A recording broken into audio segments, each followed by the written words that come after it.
Assalamu alaikum students, my name is Babar Gulab and I am your biology teacher of grade 9th. Students, आज के lecture में हम significance of mitosis से related कुछ important MCQs और short questions को explain करेंगे। तो इन एमसीक्यूज़ और शॉर्ट क्वेश्चंस को एक्सप्लेन करने के लिए चलते हैं वाइट बोर्ड की तरफ। स्टूडेंट्स, आज के लेक्चर में हम सिग्निफिकेंस ऑफ माइटोसिस से रिलेटेड कुछ इम्पॉर्टेंट एमसीक्यूज़ और शॉर्ट क्वेश्चंस को देखते हैं। सबसे पहले स्टार्ट करते हैं एमसीक्यू से। फर्स्ट जो हमारे पास स्टेटमेंट है उसमें पूछा गया है विच एनिमल शोज रीजनरेशन, यानी कौन सा ऐसा एनिमल है जो रीजनरेशन का प्रोसेस शो करता है। अब रीजनरेशन को हम ब्रीफली देख लेते हैं, ये है क्या। हम कहते हैं कि कोई भी ऑर्गेनिज्म अगर अपना लॉस्ट बॉडी पार्ट जो है उसको अगेन बना लेता है, ठीक है।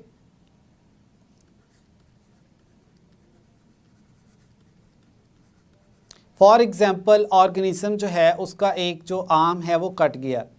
अब रीजनरेशन एक ऐसा फिनोमिना है जिसके थ्रू ऑर्गेनिज्म जो हैं अपने ऐसे लॉस्ट बॉडी पार्ट्स को दोबारा से बना सकते हैं। अब हमारे पास जो ऑप्शंस है उसमें सबसे पहले है अमीबा।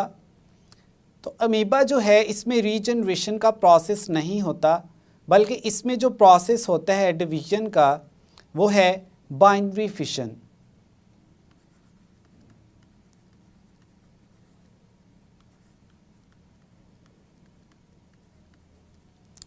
नेक्स्ट बी ऑप्शन जो है हमारे पास पैरामीशियम, तो इसमें भी बाइनरी फिशन का फिनोमिना होता है।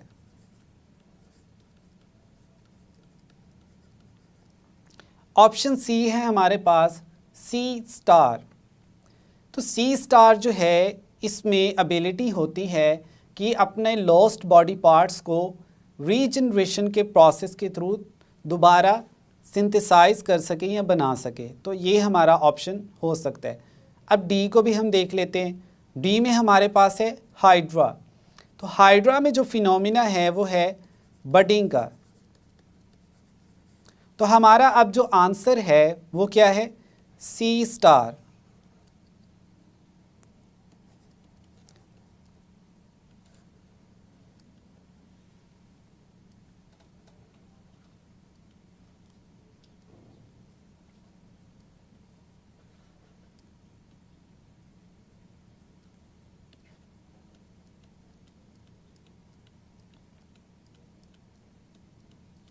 ये हमारे पास एक सी स्टार का स्ट्रक्चर है। अगर इसका कोई एक भी आर्म जो है वो कट जाता है किसी भी इन्वायरमेंटल इंजरी की वजह से, तो ये अपने उस आर्म को जो है दोबारा बना लेती है। तो ये हमारे पास है आज का हमारा यानी फर्स्ट एमसीक्यू का आंसर। अब चलते हैं सेकंड एमसीक्यू की तरफ। इसमें पूछा गया budding takes place in. Budding क्या है, सबसे पहले ऑर्गेनिजम्स जो हैं वो रिप्रोड्यूस करते हैं by the process of budding. अब बडिंग जो है ये एक ऐसा प्रोसेस है जिसमें फॉर एग्जांपल ये जो पेरेंट बॉडी है हमारे पास, इस पर एक स्मॉल आउटग्रोथ डेवलप होती है।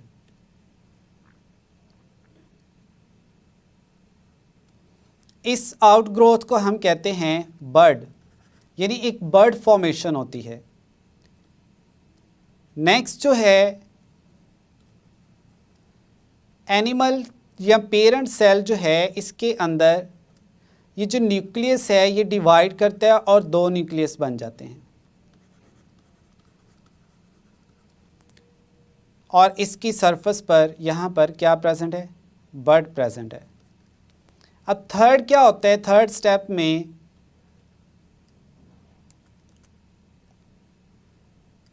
कि ये जो बर्ड है एक न्यूक्लियस जो है वो इस बर्ड में मूव कर जाता है और दूसरा जो है वो पेरेंट सेल के अंदर ही रहता है। अब ये जो बर्ड है ये क्या होगी, सेपरेट हो जाती है पेरेंट सेल से,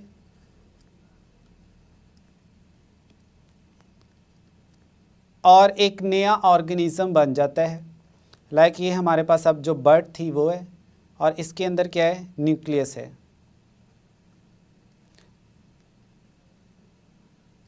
ये हमारे पास फिर पेरेंट सेल ही है, या पेरेंट बॉडी इसको कह सकते हैं, और ये जो है न्यू ऑर्गेनिज्म है। तो इस तरह से बर्डिंग के प्रोसेस के थ्रू जो ऑर्गेनिजम्स हैं वो रिप्रोड्यूस करते हैं। और ये जो बर्डिंग है ये किस टाइप की रिप्रोडक्शन है, एसेक्सुअल रिप्रोडक्शन।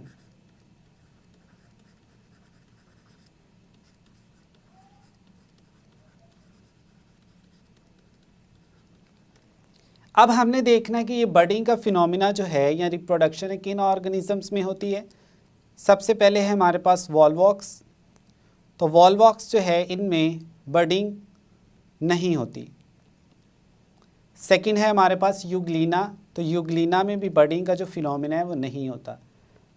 थर्ड है हमारे पास सी स्टार। सी स्टार के बारे में तो हमें पता है कि अभी हमने एक्सप्लेन किया कि इसमें कौन सा प्रोसेस होता है, रीजनरेशन का।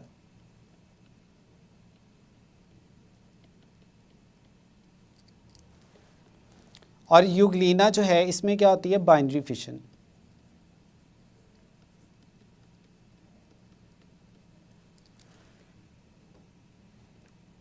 फाइनली हमारे पास क्या बचता है स्टूडेंट्स, हाइड्रा। तो हमारा आंसर जो है वो क्या है, ऑप्शन डी, हाइड्रा। हाइड्रा की अगर बॉडी को देखा जाए तो फॉर एग्जांपल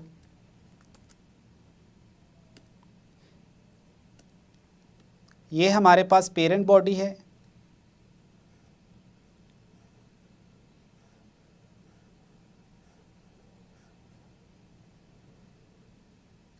ये एक हाइड्रा है। तो इसकी लेटरल साइड पे एक बर्ड डेवलप करती है, और नेक्स्ट जो है ये बर्ड जो है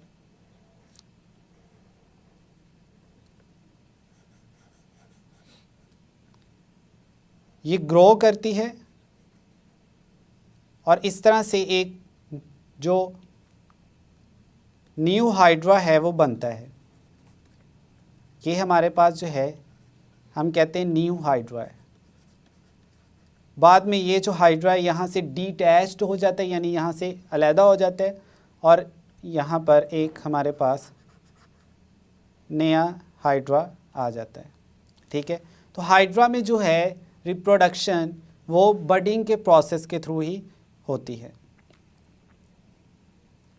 नेक्स्ट देखते हैं हम asexual reproduction in hydra takes place by. ये उसी एमसीक्यू से मिलता जुलता है। इसमें जस्ट आपने बताना है कि किस प्रोसेस के थ्रू जो हाइड्रा है उनमें एसेक्सुअल रिप्रोडक्शन होती है। तो अभी हमने एक्सप्लेन किया कौन सी है स्टूडेंट, बर्डिंग। तो हमारा आंसर क्या है, बर्डिंग। हाइड्रा में जो है वो बर्डिंग का फिनोमिना होता है। फोर्थ एमसीक्यू है हमारे पास, tumours are produced as a result of errors in. यानी किस चीज़ में जो है एरर्स आते हैं और ट्यूमर्स बनते हैं। तो हमारे पास जो ऑप्शंस हैं वो है मियोसिस। सबसे पहले बात करते हैं कि जो ट्यूमर्स हैं वो बनते कहाँ पर हैं। मोस्टली ये बनते हैं कहाँ, बॉडी सेल्स में। ठीक, अब जो बॉडी सेल्स हैं वो किस प्रोसेस के थ्रू डिवाइड करते हैं, मोस्टली माइटोसिस के थ्रू। हमें पता है बॉडी सेल्स में कौन सी टाइप की डिवीजन होती है, माइटोसिस। अब हमने देखना है कि एरर्स कौन सी होती हैं। एरर्स हम कहते हैं म्यूटेशंस। म्यूटेशंस को हम कहते हैं चेंज इन जीन सीक्वेंस। यानी जो जीन्स हैं उनमें क्या आ जाती है, चेंज आ जाती है। अब हमारे पास जो ऑप्शन है मियोसिस, तो मियोसिस हमारा आंसर नहीं है। सेकंड जो है हमारे पास माइटोसिस है, ये हमारा आंसर हो सकता है। सी में हम कहते हैं बाइनरी फिशन। तो बाइनरी फिशन का जो प्रोसेस है ये ह्यूमंस में नहीं होता, ये किन में होता है? प्रोकैरियोट्स में। अब प्रोकैरियोट्स कौन से हैं? हम कहते हैं बैक्टीरिया। हमारे पास इसकी एग्जांपल क्या है? बैक्टीरिया। तो ये बाइनरी फिशन भी हमारा आंसर नहीं है। फिर है मल्टीपल फिशन। तो मल्टीपल फिशन भी जो है प्रोकैरियोट्स में होती है, तो ये भी हमारा आंसर नहीं है। तो हमारा आंसर क्या है? माइटोसिस। कि माइटोसिस का जो फिनोमिना है, अगर इसमें जो जीन्स हैं उनमें किसी किस्म की म्यूटेशंस हो जाती हैं या कोई एरर आ जाता है, तो उस वजह से क्या होता है? ट्यूमर्स प्रोड्यूस होते हैं।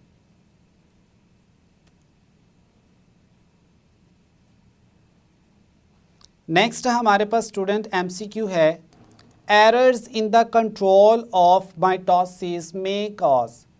अब यहाँ पर आपको थोड़ा सा स्टेटमेंट चेंज करके पूछा जाएगा कि जो एरर्स हैं माइटोसिस में, उसकी वजह से क्या प्रोड्यूस होता है। हमारे पास ऑप्शंस हैं कैंसर, तो कैंसर हमारा आंसर हो सकता है। हमने कहा कि माइटोसिस के प्रोसेस में क्या होता है, अगर म्यूटेशंस आ जाती हैं तो ट्यूमर्स बनते हैं, जो कि फिर फर्दर हम उसको क्या कहते हैं? कैंसर्स कहते हैं। बी ऑप्शन है हमारे पास अल्सर। अल्सर जो है ये हमारे डाइजेस्टिव ट्रैक्ट से रिलेटेड डिसऑर्डर है, यानी हमारा जो डाइजेस्टिव सिस्टम है उसका ये डिसऑर्डर है, तो ये भी हमारा आंसर नहीं है। फिर ऑप्शन सी जो है कॉन्स्टिपेशन,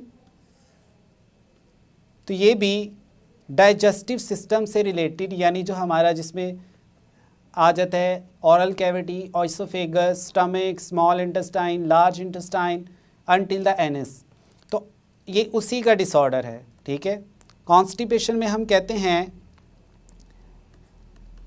एक्सेसिव वाटर रीअब्जॉर्प्शन होती है, या वाटर एब्जॉर्प्शन भी हम कह सकते हैं।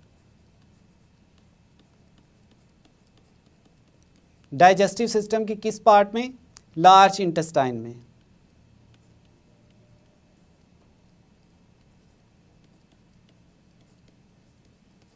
और इसकी वजह से जो फीकल मटेरियल होता है वो हार्ड हो जाता है और बॉडी से उसको रिमूव करना डिफ़िकल्ट होता है। फाइनली हमारे पास जो ऑप्शन है वो है कफ। तो जो खांसी है ये माइटोसिस में एरर्स की वजह से नहीं होती। तो अब जो हमारा आंसर है वो क्या है हमारे पास? Option A, cancer. Errors in the control of mitosis में कॉज कैंसर। नेक्स्ट स्टूडेंट हमारे पास जो एमसीक्यू है अब हम उसको देखते हैं।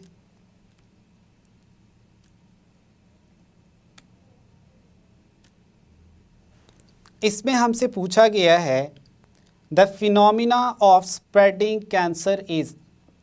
स्टूडेंट्स हमने कैंसर के बारे में बात की है। कैंसर जो है वो एक पार्ट पे होता है या वो स्प्रेड करके दूसरे बॉडी ऑर्गन्स को भी अफेक्ट करता है। अब वो कह रहे हैं इस कंडीशन को या इस फिनोमिना को हम क्या कहेंगे जिसमें जो कैंसर है वो स्प्रेड करता है। तो इसका आंसर हमारे पास देखते हैं क्या है? इन्फेक्शन।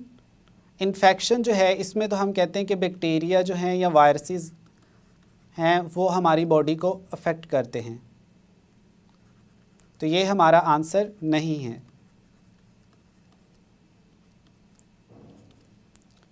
फिर रीजनरेशन। रीजनरेशन तो हमने एक्सप्लेन किया कि इसके थ्रू ऑर्गेनिज्म जो हैं वो अपना लॉस्ट बॉडी पार्ट बनाते हैं, तो ये भी हमारा आंसर नहीं है। इसकी एग्जांपल भी हमने एक्सप्लेन की, किसमें? सी स्टार में रीजनरेशन का प्रोसेस होता है। फिर सी ऑप्शन है हमारे पास मेटास्टेसिस, तो ये हमारा आंसर हो सकता है। डी है हमारे पास फ्रैगमेंटेशन। फ्रैगमेंटेशन में जो है अगर ऑर्गेनिजम्स को या उसकी बॉडी को डिफरेंट पार्ट्स में कट कर दिया जाए तो हर एक पार्ट को हम कहते हैं फ्रैगमेंट, और उस फ्रैगमेंट से फिर फर्दर एक पूरे का पूरा नया ऑर्गेनिज्म बन जाता है। फॉर एग्जांपल ये हमारे पास जो है ये हमारे पास प्लेन एरिया है, इसको अगर आप सेंटर से कट कर दें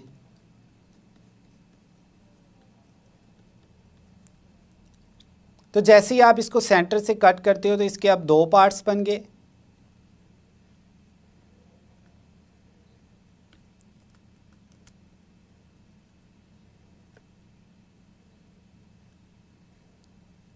अब ये दोनों पार्ट जो हैं इससे पूरे का पूरे ऑर्गेनिज्म जो है बन जाएंगे, यानी 2 प्लेन एरिया बन जाएंगे।